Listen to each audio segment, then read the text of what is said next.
Houthi દઈને હલવાણા હવે ગરાક જળતા નથી. અત્યારે જમીન મકાનનો એટલો બધો ક્રેઝ કે અમુક ટોકન આપી દે 10 લાખ રૂપિયા. એને એમ કે 15 લાખ ભાવ થાય ને તો આપી દેવો. હજી તો 90 દીની મુદત છે. 90 દી પૂરા થવા આવે ત્યાં સુધી કોઈ ગરાક ન આવે. અને એવા મૂંઝાણા છે. હુથી દઈને હલવાણા હવે ગરાક જળતા નથી. ભાવમાં પાછું દેવું છે તો વચમાં કોઈ પડતા નથી. હા, એક ભાઈએ દલાલને કીધું કે હવે ભાવ આવે તો આપણે દઈ દેવા. કે ઈ બરોબર છે, તો મારે તો લાખ રૂપિયા દલાલું થાય જ.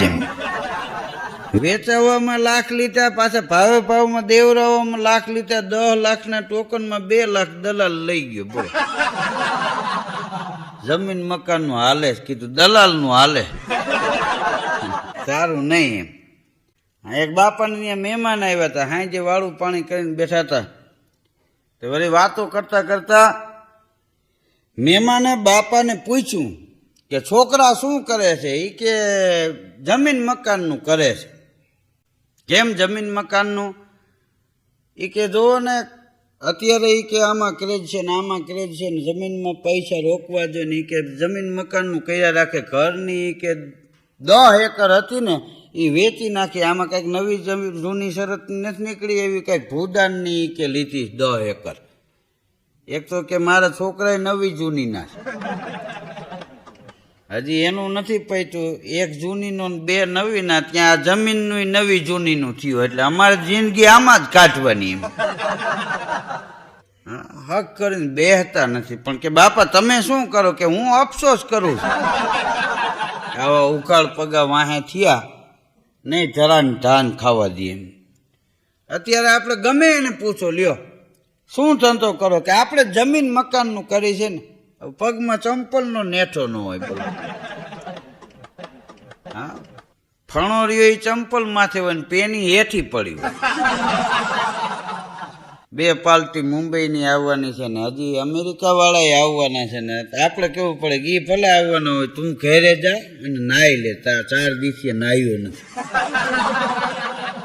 તો એક જણો કે એ વાત સાચી, કોક નવરાવે એના કરતા હાઈખે નાહી લ્યો. હા, એક છોકરો એના બાપાને કે અત્યારે એ કે જમીન મકાનનું બધું બહુ સારું હાલે. ખેતીવાડીની જમીન વેચવામાં એવો ક્રેઝ છે. તમે જોવો તો એ કે પ્લોટ લેવામાં સારું. અત્યારે તો મેં છાપામાં વાંચ્યું કે ચંદ્ર ઉપર માણસ પૂગી ગયા, મંગળ ઉપર માણસ પૂગી ગયા. બાપુજી મેં નક્કી કર્યું છે કે મારે સૂર્ય ઉપર જવું છે.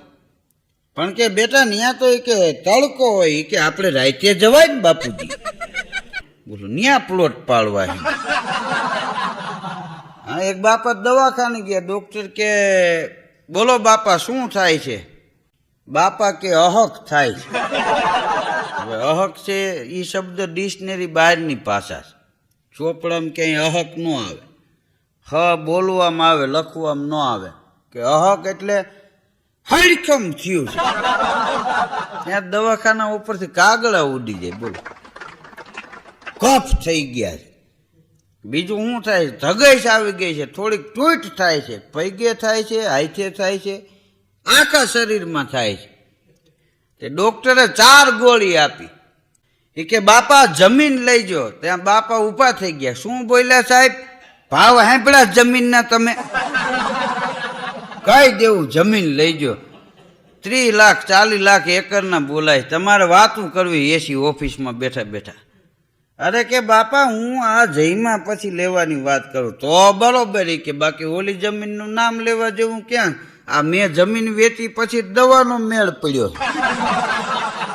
હા, જમીન વેચી ત્યારે દવા લેવાની.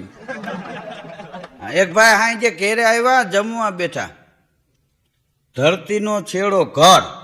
માણસ ઘેરે આવે ને થાક ઉતરી જાય. પછી બંગલાવાળો માણસ હોય, ઘરની કંપની ધરાવતો હોય તો ભલે, કોઈ કારખાનામાં નોકરી કરતો હોય તો ભલે, એ શેઠ ને મજૂર પોતપોતાના ઘેરે આવી જાય. શેઠ બંગલે આવી જાય, મજૂર પોતાના નાના એવા મકાનમાં, કાચું મકાન હોય, ભાડાનું મકાન હોય, ત્યાં આવી જાય.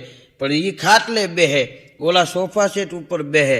પણ શેઠને ઘેરે આવ્યા પછી સોફા સેટ ઉપર થાક ઉતરી જાય એટલો જ આ મજૂરી કરતો માણા હોય ને ઘેરે પોતાના જૂના ખાટલામાં બેસતો થાક ઉતરી જાય. ધરતીનો છેડો ઘર વાળું કરવા બેઠો, એની ઘરવાળી કહે તમે પછી જમીન મકાનનું કાંઈ કરો. હા હું ઈ જ કહેતો હતો, જો એ કે હવે કારખાનામાં જામતું નથી, હરીફાઈ વધી ગઈ આ ને તેની, કે મારે આમથી કારખાનું બંધ કરવાની જ ઈચ્છા હતી પણ આજ તું મારી દિલની વાત જાણી ગઈ.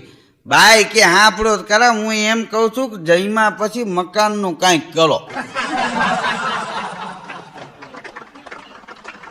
હા આપણા મકાન માલિક રે ને કાલ મને કહેતા હતા એના હગાવે કે ગામડે જમીન વેચી છે તો એ લોકો અહીં આવવાના છે. તો કે મને કહેતા હતા એ કે તમે તમારા ઘરવાળાને કહેજો 1 તારીખ મયુર ખાલી કરી દે, અને તમે આ જમીન મકાનની ક્યાં વાત કરો છો. એ કે પણ અત્યારે એમાં સારું છે હો, એ કે હમણાં ભગાભાઈએ જો નવી ગાડી લીધી. ઓલી બાઈ કે જમીન મકાનમાં નથી લેતી, 10 એકર ઘરનું વેચી નાખ્યું ને એમાં આવી. કારખાનું કાંઈ બંધ નથી કરવું, એ કે જમીન મકાનનું નથી કરવું, કારખાનું હાલો હકાલો હાલે ત્યાં સુધી કામશો તો પામશો.